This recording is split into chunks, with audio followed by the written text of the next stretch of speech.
Hi everyone, it's Katrina. The voices of the past are speaking again. Thanks to AI, ancient scripts that have baffled scholars for centuries are finally revealing their secrets.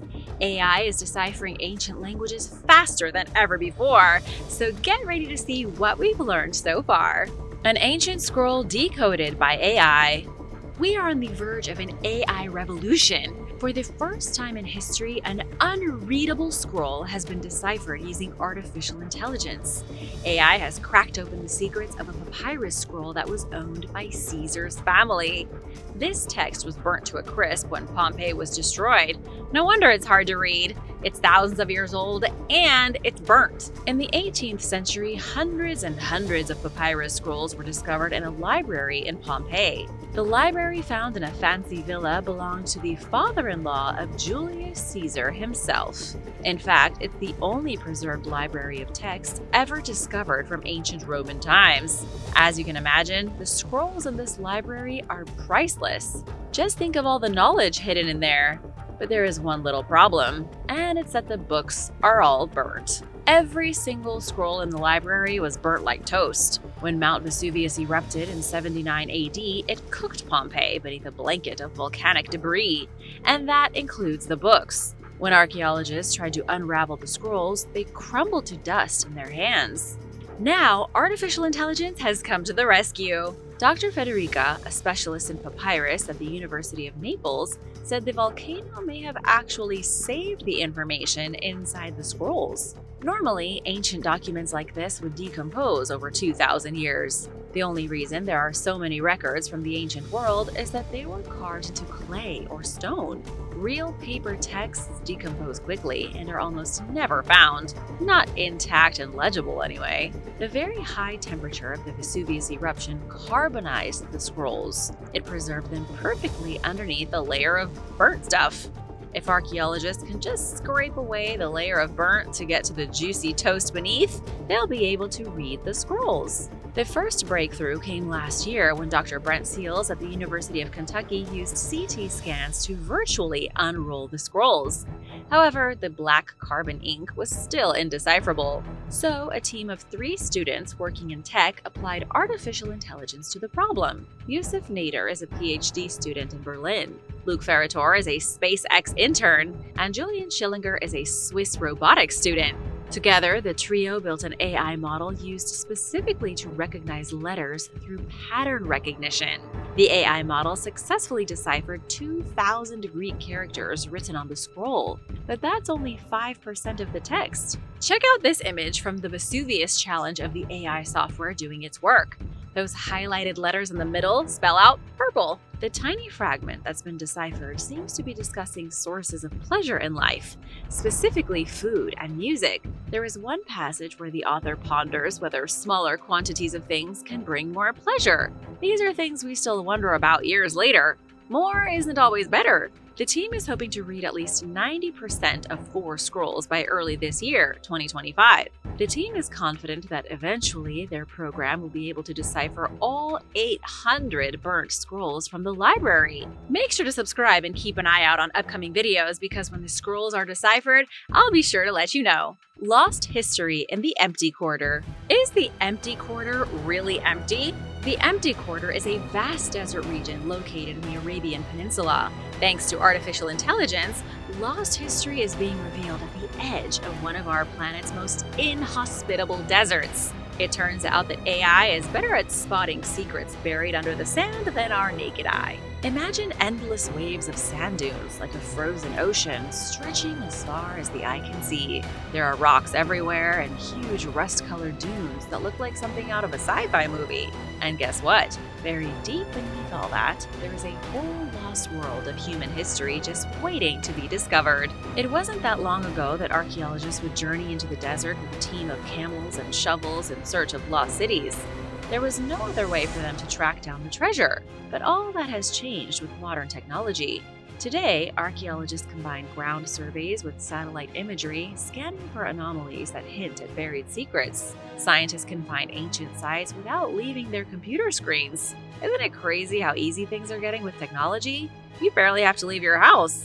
The empty quarter is not so easily deciphered though. In the desert, Google Earth is basically useless. Sandstorms, swirling clouds of dust, and the bizarre patterns of dunes make detecting sites very difficult. Enter AI, the hero of the hour. Atmospheric scientist Diana Francis and her team created a machine learning algorithm. It can basically read satellite images taken with a special tech called SAR, or synthetic aperture radar. SAR uses radio waves to see through stuff like sand and soil, kind of like X-ray vision for Earth. You could use it to find lost cities in the jungle or even ancient stuff buried under Antarctic ice. Diana trained this AI brain using data from a 5,000-year-old site called Saruq al-Hadid, which is still being dug up in the desert near Dubai. After training, the AI became a pro at spotting other ancient cities hidden by the sand. Pretty cool, right? But what have they found so far? Sadly, not much. Take a look at this image from Khalifa University. The yellow circles on the left side show ongoing excavations. The red circle on the right side is where the AI program predicted that there could be another buried structure. What happens next is that archaeologists will go to the spot where AI thinks something is buried, they'll dig it up, and see what they find.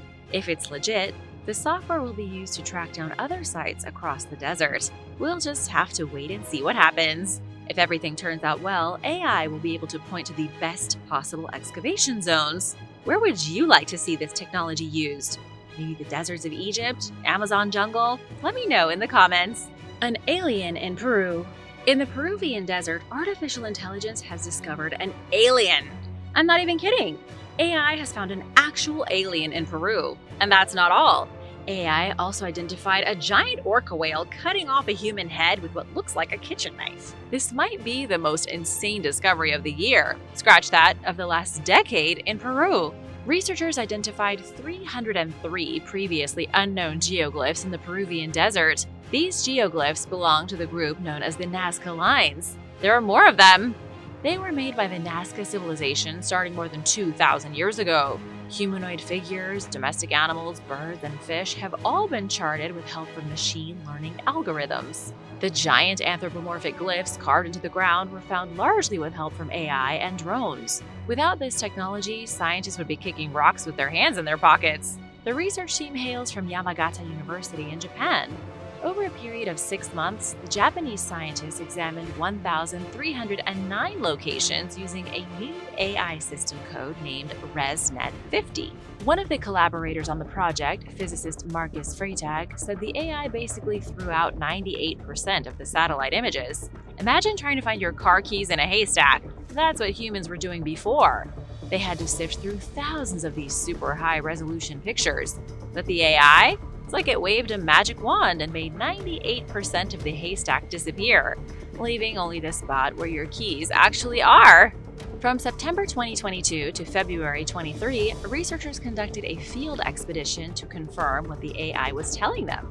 Sure enough, 303 new geoglyphs were authenticated, and they are nothing short of spectacular.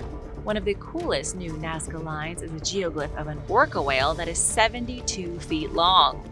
That's longer than real orca whales. The whale is wielding a knife as it cuts off a human head. I can't even begin to imagine what this is supposed to represent. Do you think the Nazca had some sort of bloodthirsty whale god? The researchers also identified some motifs of plants and people and everyday animals, like I mentioned before. There are snakes, monkeys, cats. Most of these geoglyphs are around 30 feet long, located near the edges of ancient paths. And then there's the alien, or should I say aliens. Researchers found representations of humanoid figures that look suspiciously like extraterrestrials from another planet. I dare say there's barely anything human about them. Scientists believe the geoglyphs were drawn near pilgrimage routes to ancient temples, but there are a lot of geoglyphs, and researchers haven't found that many temples. This theory makes sense on paper, but in reality, the Nazca civilization existed 1,500 years before the Inca. They dominated the Peruvian desert around 200 BC and covered the landscape in beautiful and sometimes chilling glyphs. But you can only see the glyphs from the sky, and that's what's so bizarre about them.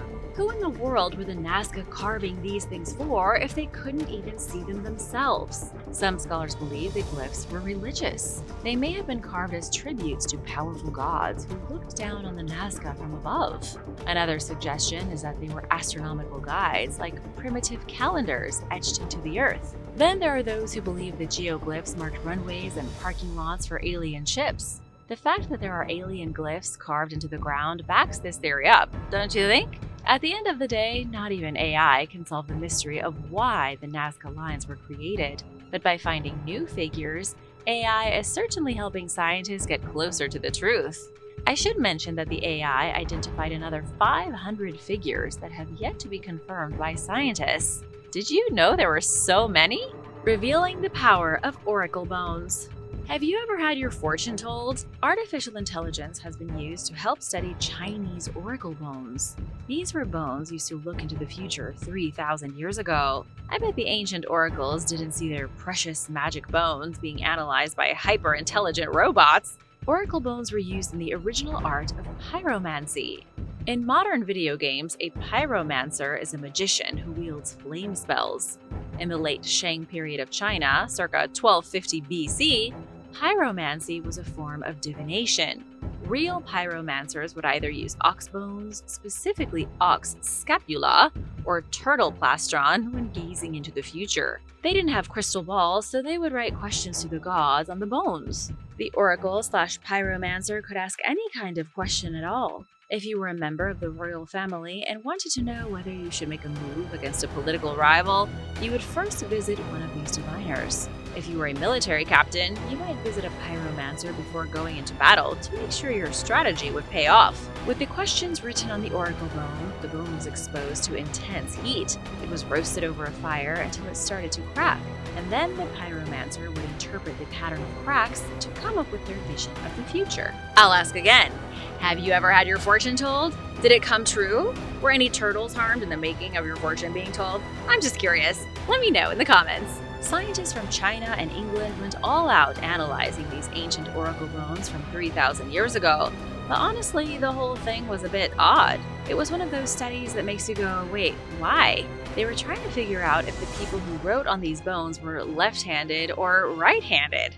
Talk about a deep dive. You should know that there are a lot of oracle bones floating around the world.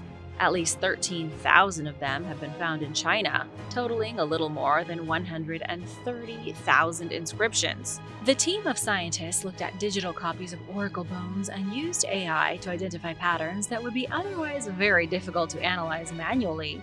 It often takes 1,000 characters to make an estimate of whether someone used their left or right hand for writing. But AI could do it almost instantaneously. With the algorithm prepared, scientists started feeding data into the AI program. The AI scanned images of ancient oracle bones and determined the dominant hand used to write them. I bet you can guess the end result of this study all by yourself. That's right, the AI determined that most ancient Chinese oracles were right-handed. Although the results of this study didn't come as a shock to anyone, it was still an interesting experiment. Scientists showed off how AI is truly changing archaeology. And now for a quick break, because it's shout-out time! I want to give a big shout out and thank you to I Am Bush and Donovan Wood for supporting this channel. We wouldn't be here without you guys. Be sure to subscribe if you haven't already to join the Origins Explained family, because why not? Finding shipwrecks. Can cutting-edge technology breathe new life into a 250-year-old warship? The oldest commissioned naval ship in the world is being kept alive with help from AI technology. The ship is older than the United States. It's like a floating museum, and they are using AI to keep it in tip-top shape. This is the incredible story of the HMS Victory, best known for the role it played in an epic sea battle more than 200 years ago. The HMS Victory is an icon of British naval history. When you think about England in the early 19th century as the greatest seafaring empire in human history, the HMS Victory is the epitome of that vision. When it was commissioned in 1758, the HMS Victory was set to be the largest warship of its kind. The boat held 104 guns and was designed to be a floating castle. This wasn't just a boat, this was a weapon of mass destruction. I would not want to face off against this thing. The Victory was so big, it required 820 men to run smoothly. The ship fought at the First Battle of Ushant in 1778 against the French, and it fought again at the Second Battle of Ushant in 1780. It participated in the Siege of Gibraltar, fought in the French Revolutionary Wars, and had to be reconstructed in 1800 because it was so heavily damaged. I mean, it went through a lot. The Victory made a comeback in 1805 at what's been called the most legendary naval battle of the 19th century. The Battle of Trafalgar was fought between the British Royal Navy and the combined forces of the French and Spanish navies. You might not know this, but Napoleon tried to invade the United Kingdom.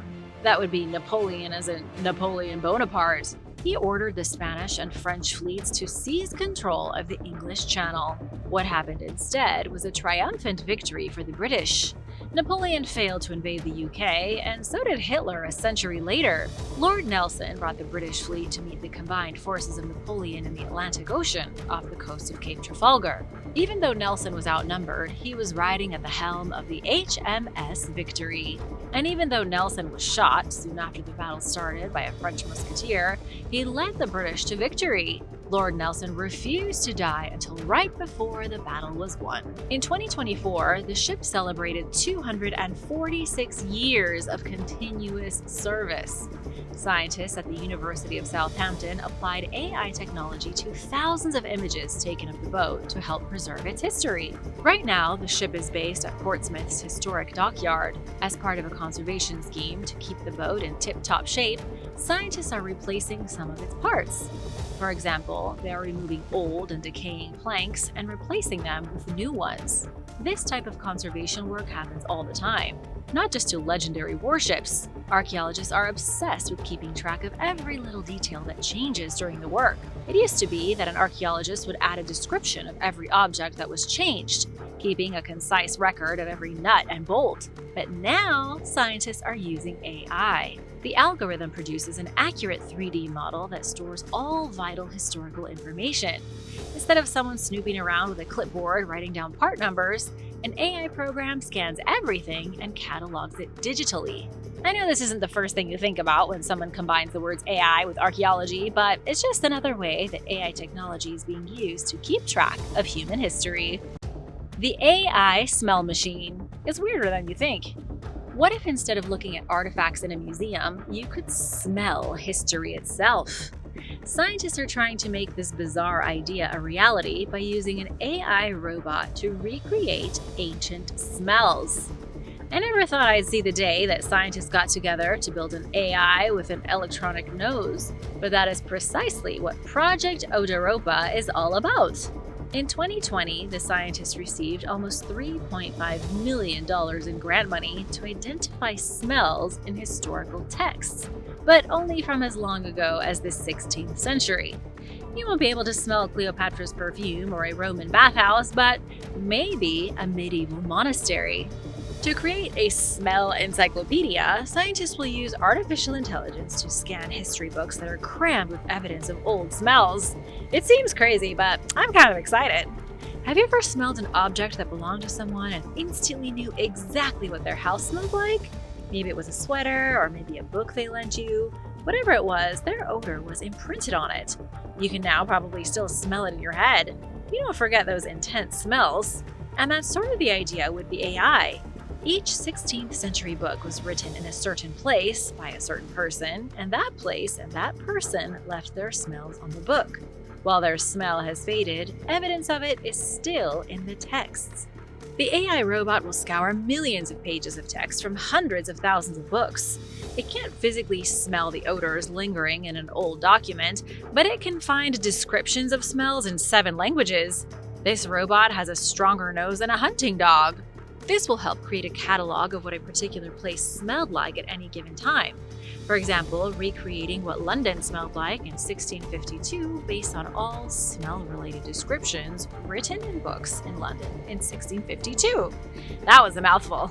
Wait, do I really want to know what London smelled like in 1652? Once scientists have started to compile their smell encyclopedia, the information is going to be made available to chemists and perfumers. They can then recreate the ancient smells just like they would make any modern perfume. If you could get a nose full of one place at one specific point in time, which would you choose? Let me know in the comments. Secrets from the Acadian Empire. Did you know it took 23 years to decode Egyptian hieroglyphics using the Rosetta Stone? It seems like a long time until you realize that it took almost 200 years for scholars to decode Mayan glyphs. But wait, it took 3,000 years to decode Linear B, considered the earliest form of Greek writing. Now AI is translating languages in seconds. Akkadian cuneiform is one of the oldest written languages in the world. Can you guess how many people are left who can read Akkadian? I don't have an exact figure, but I can tell you that it's not many, which is a real bummer because there are still more than 1 million ancient Akkadian texts that need to be translated. There aren't enough scholars working full-time on translating ancient documents to decode all of them. It would take another 1,000 years at the rate we've been going to unlock all of the secrets of Mesopotamia. We don't have that kind of time. Yet again, artificial intelligence has come to the rescue. A group of computer science and history researchers created an AI model that can instantly translate Akkadian glyphs. Instead of one grizzled old librarian translating a single character at a time, AI can decode entire manuscripts while you're checking the weather on your phone. Believe it or not, the technology being used to translate Akkadian is the same tech allowing you to communicate with your non-English speaking friends on the internet. Google Translate. The scientific team was led by a Google software engineer and an expert in Assyrian history from Ariel University. The Acadian Empire rose in what is currently Iraq in the 24th century BC, almost 4,500 years ago. They had their own spoken language and written language. Their cuneiform writing was all triangles and sharp wedges. I bet you didn't know that cuneiform itself means wedge-shaped in Latin. Be sure to tell your friends. Unfortunately, though, AI isn't all it's cracked up to be. It still makes mistakes. For example, when scientists tried to translate a line reading, "Why should we conduct the lawsuit before a man from Libby Alley?" the AI translated this as saying, "They are in the inner city, in the inner city."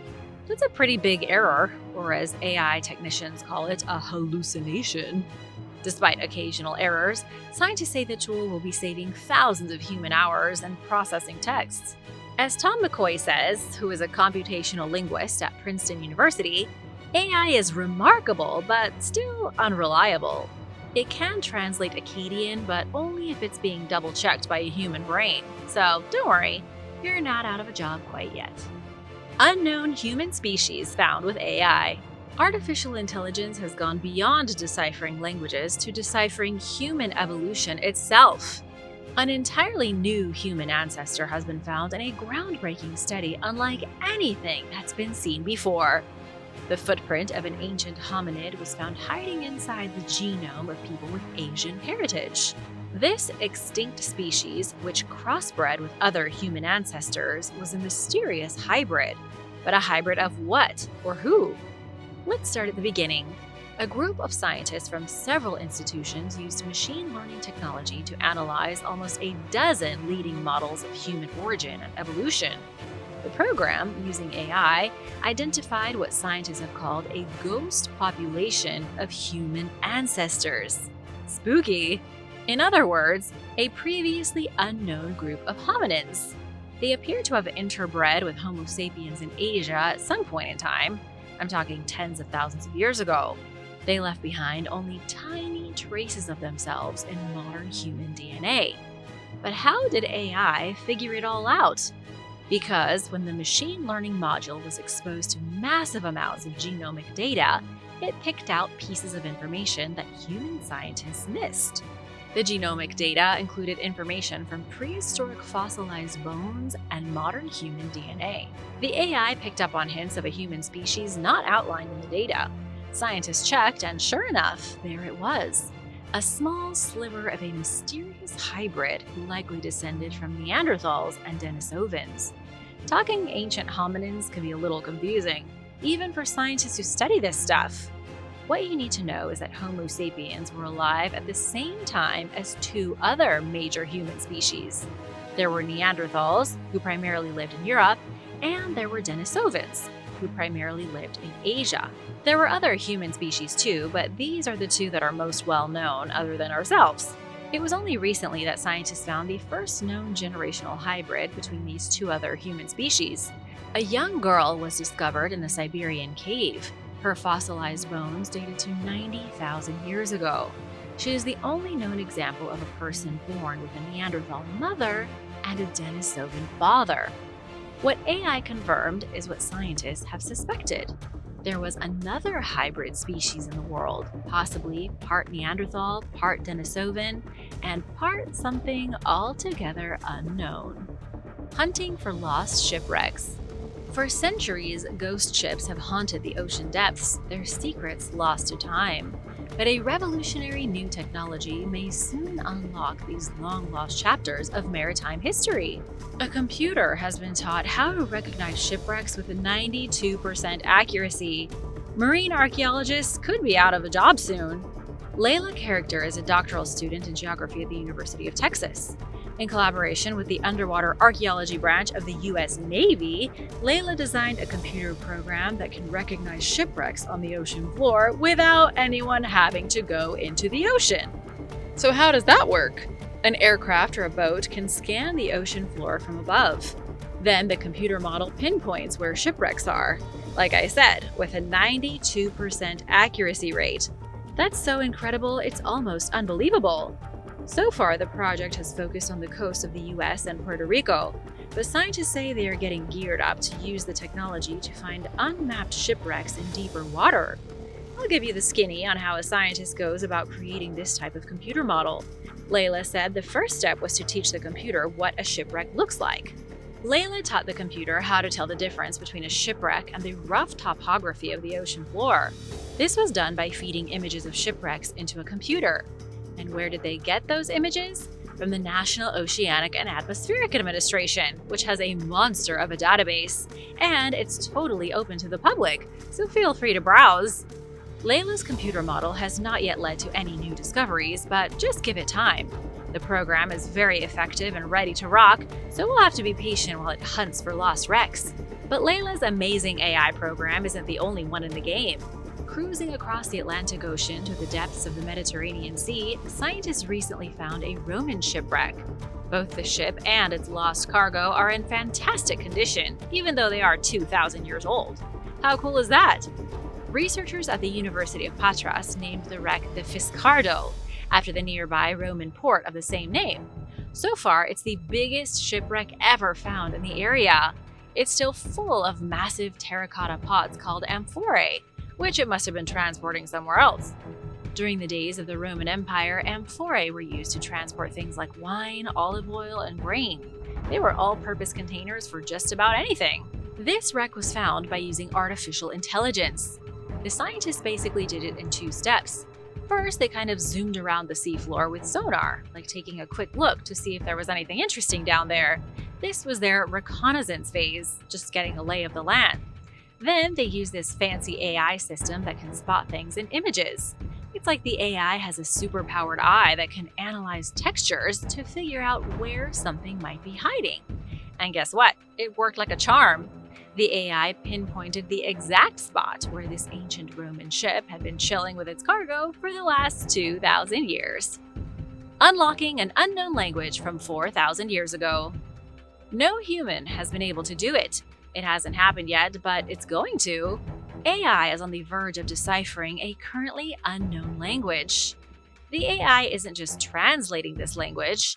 It isn't determining whether the author was right-handed or left-handed. AI might truly crack open an unknown language from almost 2,000 years before Christ. Drum roll, please. The language is known as Linear A, and it dates as far back as 1800 BC. There are about 1,400 tablets with this ancient writing system on them. Despite countless attempts, centuries of research, and a lot of very tired scientists, not a single word of Linear A has ever been deciphered. I'm exhausted just thinking about it. If AI can do this, it might be the most amazing thing AI has ever done. Forget about winning art contests. This will be an achievement that no human being has ever accomplished. Let's take a deeper look at Linear A and the mysterious civilization who came up with the language. Most of the tablets have been found on the Greek island of Crete. It's believed the language was created by the Minoan civilization, who, by the way, may have been the real Atlanteans. The Minoans were, next to the Egyptians, likely the most developed civilization of the Bronze Age. They had unique art, advanced architecture, and built massive palace complexes so big they inspired legends of labyrinths and minotaurs. Scientists didn't even know about the Minoans until 1900. That was when the Palace of Knossos was excavated by archaeologist Sir Arthur Evans. Evans came up with the term Minoan, which is a reference to their legendary king Minos. Evans also figured out that the civilization disappeared around 1100 BC, seemingly wiped off the face of the Earth, just like Atlantis. If AI can decipher linear A, it's going to be the biggest bombshell since Tutankhamun's tomb was uncovered. Just think of all the juicy secrets written on the tablets that could give us unimaginable insights into this lost civilization. I mean, look at everything that hieroglyphics have taught us about ancient Egypt. Just don't confuse Linear A with Linear B. Linear B was a more recent written language used by the Minoans, more closely related to Greek. Scientists cracked the Linear B code in 1953, but are still stuck on Linear A. MIT and Google's AI lab DeepMind have already used AI to automatically translate Linear B, making it as easy to read now as Spanish or French. But Linear A is in the works. Thanks for watching. Be sure to stay tuned for extra content you might have missed. The cold core. The red planet is our celestial neighbor, and yet it's incredibly different from our own world. It's frigid, with nighttime temperatures falling to minus 220 degrees Fahrenheit at the north and south poles. Mars is plagued by brutal dust storms that sweep across the surface. It's barren and devoid of life, and it's an inhospitable nightmare. But billions of years ago, Mars wasn't such a destitute place. It was warm, tropical, and maybe even brimming with life. Liquid water flowed across the surface. There were shimmering lakes, winding rivers, and all the similar geological features you can find on Earth today. But then, something happened to Mars. It lost its magnetic field. Without it, the sun burned away its atmosphere, dried up its water, and almost certainly killed whatever life had been thriving there. For decades, scientists have been trying to figure out why Mars lost its magnetic field. Now, researchers from the University of Tokyo have learned that the magnetosphere was likely destroyed when the core of the planet went from liquid to solid. That very same thing could happen to Earth. Earth's core is made of the inner core, solid iron, and the outer core, molten iron. 4.5 billion years ago, the entire core was molten. But since then, the planet has been cooling down. As the planet cools, the core gets less and less molten, and when the core completely solidifies in the future, the magnetic sphere protecting us from the sun's radiation will be destroyed, and we will all roast as our atmosphere is blasted away. The good news is that it won't happen anytime soon. Probably. The Great Flood. In 2021, Pope Francis warned the people of Earth that another great flood was coming, just like the one from the Bible. He said it's going to happen because of climate change. The Pope's dire warning has been repeated by scientists. Scientists who say it's only a matter of time before a biblical flood comes to wash away all of California. This apocalyptic event has been dubbed the Arc Storm scenario by researchers with the U.S. Geological Survey. New research published by the organization claims the flood is not a possibility, but an eventuality. It will happen. It's only a matter of when. The experts claim that when this great flood comes, California will be hit especially hard. Over 1 million people will be forced to flee their homes, while the entire coastal part of the state will be suddenly submerged under dozens of feet of water. Historically, California experiences major floods every 100 to 200 years. The last one happened in 1862. Thousands of people were killed, entire towns were washed away, and the state went bankrupt. It happened due to a series of atmospheric rivers, which are concentrations of moisture in the sky, like flying rivers that get dumped on a specific area. In 2021 and 2022, atmospheric rivers caused widespread damage across the Pacific Northwest.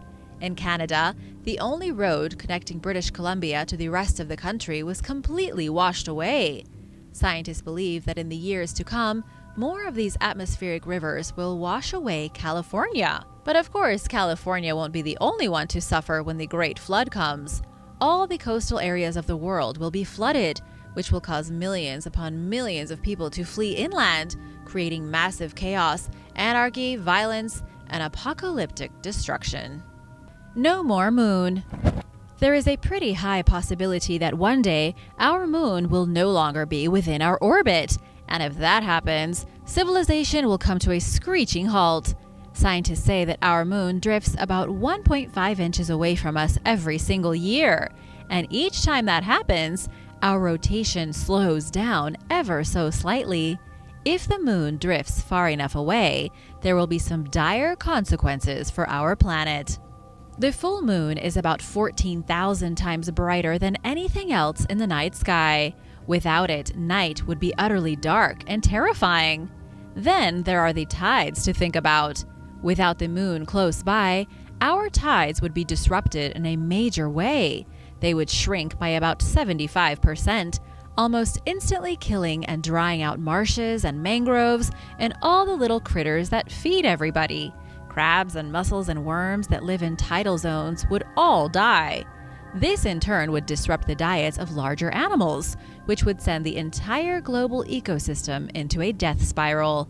In a very short time, all natural life would decline, and there would be mass extinctions. Just think of all the animals that live by the coast. Another scary change would be the weather. The tides and currents mix cold water from the Arctic with warm water in the tropics to create a balanced and stabilized worldwide climate. Without the moon, the weather would be insane. It could be blistering hot one day like you were standing in the Kalahari Desert, then freezing cold like you're at the North Pole the next. It would cause global chaos, and humanity would almost certainly perish. The last selfies of the world. An artificial intelligence program called Midjourney was recently asked to create artwork from the end of the world. This program was what you might call an engine for imagination. You can ask the artificial intelligence to create artwork of anything, and the AI will then use its superior intelligence to craft totally unique pieces of art based on your parameters. One user decided to take things to the extreme. This person didn't ask it to create pictures of bunnies or rainbows. It asked the software to generate images of the last selfies taken on the last day on Earth. The results are utterly horrifying. The AI was able to reach deep into world history and the present state of human affairs and come up with terrifying, apocalyptic selfies. These generated images include humans in gas masks against a backdrop of smoke and fire, snapping selfies as the world burns. There is somebody standing at the edge of a great expanse while nuclear missiles can be seen firing off in the distance. Each and every photo is a gruesome glimpse into a possible apocalypse and the last surviving humans at the end of the world, documenting the fiery destruction of the planet. The pictures have got some wondering if the Midjourney AI managed to get a peek of what's coming. Artificial intelligence seems to think our imminent future is a world of nuclear strikes, cities on fire, and people still clinging to their phones, even as the end comes. If you knew the world was ending, what would you do with your remaining time? Let me know in the comments below, and be sure to hit that subscribe button if you haven't already. The zombie virus. According to National Geographic, rabies is the real-life zombie virus. Turns out there are viruses that can cause humans to turn into zombies. These viruses don't bring humans back to life, but they do turn them into mindless monsters that might feast on human flesh. Virologist Samita Andriansky with the University of Miami says rabies can drive people to become violently angry. But rabies has been around for a long time, right? It's not as if a rabies outbreak is going to turn the world into an apocalyptic nightmare, one with everyone frothing at the mouth and trying to kill each other. But unfortunately, that's something that really could happen. Researchers say that if rabies were to mix with a flu virus and mutate, we could have a zombie apocalypse on our hands. If the genetic code for rabies goes through enough changes or mutates with something like the common cold, incubation time and transmissibility could spike. This would produce a zombie virus totally airborne and as easy to catch as the common cold. Incubation could be about 5 days, at which point people would suddenly turn into bloodthirsty crazy people. If it spread across the globe, it would be the closest thing to a zombie apocalypse. Slime molds. Intelligent oozing slime has been around for at least 100 million years, since the Cretaceous period. Slime mold, as it's called, is really an intelligent, gigantic amoeba. It began branching off of the evolutionary tree long before animals ever split away from plants and fungi. They don't really fit into any group, while some live as individual cells and others live in massive colonies. One of the most famous of these slime molds is Physarum polycephalum, and it's incredibly smart. The mold is bright yellow and spreads out in large sweeps of veins and branches. Researcher Tanya Latty, who works out of her own laboratory in Australia, calls them little slimy aliens. There are about 900 species of them in the world, mostly in wet and temperate forests. But what does this have to do with the end of the world? Some people believe slime mold will inherit the earth. The mold can smell food using receptors all over its body. It can even move in the direction of food by growing toward it. Slime mold can put itself back together after it's been cut to pieces. This stuff is practically indestructible. There is a small but terrifying chance that one day the intelligence of the slime mold will grow so vast that it will begin to crawl its way across the globe. It will then consume everything in its path. Plants fight back. There is a possibility that one day plants will get sick and tired of human beings and release airborne toxins to rewire our brains. It's a long shot, but it could definitely happen. If this sounds like the plot of a movie, that's because it is. The Happening is M. Night Shyamalan's big picture about plants releasing toxins to force humanity into murdering itself. It is based very loosely on science. Dave Caron, a professor of biological sciences at the University of Southern California, says the science is totally plausible. Around the time the movie came out, Dave had been researching something called pseudonitskia. This is an algae bloom that releases a substance which, when ingested by humans, can cause amnesia. If algae is able to cause amnesia in humans, it's fair to say plants could emit toxins to force them into fatal situations. Dave says the idea of an organism producing a substance which has a damaging effect on brain function is possible, right at the border of science and science fiction. One day, plants might start producing a new toxin as part of their pollination process. That new toxin could wipe out any humans who breathe it in. Death by fire. According to some scientists, the sun will destroy the planet a lot sooner than most people think. It's already an indisputable fact that one day our sun will destroy us. It happens to every planet in every galaxy. The sun at the center of the galaxy burns bright for billions of years. Then it betrays the solar system by dying and exploding like a cosmic hand grenade. The sun functions by burning hydrogen, transforming it into helium, all inside of its core. It burns through roughly 600 million tons of hydrogen per second, which is how it produces seemingly infinite energy. But as time goes on, the core of the sun becomes entrenched with helium.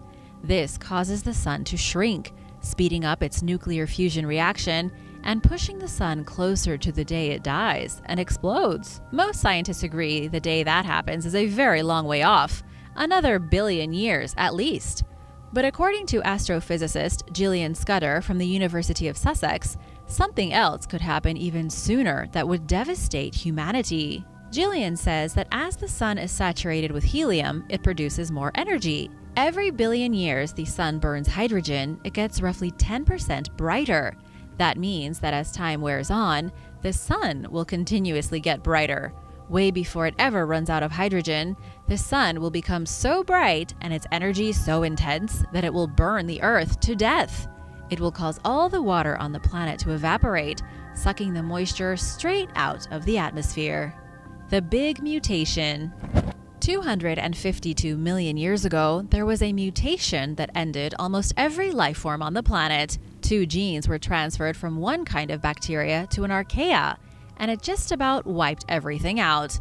As you may already know, 252 million years ago was the beginning of what's known as the Great Dying. It's also known as the Permian-Triassic extinction and saw 90% of marine life and 70% of land life wiped out almost instantaneously. The cause of the massive extinction event was a disruption in the carbon cycle. A burst of carbon was released into the atmosphere, causing temperatures to soar to impossible heights, acidifying the ocean and collapsing every ecosystem on Earth. Through the years, there have been a lot of theories as to why this happened. Some blamed a meteorite, some said a volcano. But according to a new study led by geophysicist Daniel Rothman, there was rampant microbial growth. At the time of the extinction, the archaea called Methanosarcina gained 2 extra genes through mutation involving a bacteria. These new genes gave the microbe the ability to eat waste from the sea floor. As the microbes ate, they excreted methane gas. In a very short span of time, these mutated microbes filled the atmosphere with carbon, which resulted in the near destruction of the planet. Scientists also say there is nothing stopping such a mutation from happening again. The Battle of Armageddon. According to the Book of Revelation, the planet will be destroyed shortly after the last great battle. That's the Battle of Armageddon, which the Christian Bible prophesied will happen at the dead ruins of Tel Megiddo in Israel. It's in the plain outside this city where the gathering armies of good and evil will face off during the end of days. There are a lot of different interpretations to the events in the Book of Revelation. Some believe the Battle of Armageddon is symbolic, while others say it's quite literal. The word Armageddon translates to the plain of Megiddo, in reference to the city. This city was an ancient trading hub which linked Judea to Egypt in the west and Syria in the north. It's mentioned 12 times in the Old Testament and was considered a very important place in the Old World. It was so important that St. John believed it was where the final fight for humanity's salvation would be fought. For Jehovah's Witnesses, Armageddon is the day of reckoning.